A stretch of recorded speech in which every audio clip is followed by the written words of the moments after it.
சித்திரவதை பண்ற? சும்மா சொல்லக்கூடாது. கல்யாணத்துக்கு அப்புறம் கொஞ்சம் பளவளப்பு கூடின மாதிரி இருக்குது.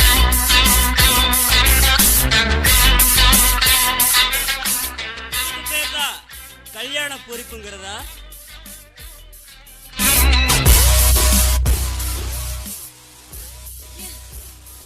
பேசி என்ன கொள்ற? சித்திரவதை பண்ணிட்டு இருக்க. என்னோட வாழ்க்கையில முதல் பாதி சிரிக்க முடியாமையே போயிருச்சு. இனி நான் சிரிச்சுக்கிட்டே தான் இருப்பேன். ஆமா, இது வரைக்கும் நீ நல்லா சிரிச்சுட்டு இல்ல. ஏன் கேக்குறனா, இனி உனக்கு சிரிக்கிறதுக்கு வாய்ப்பே இருக்காது.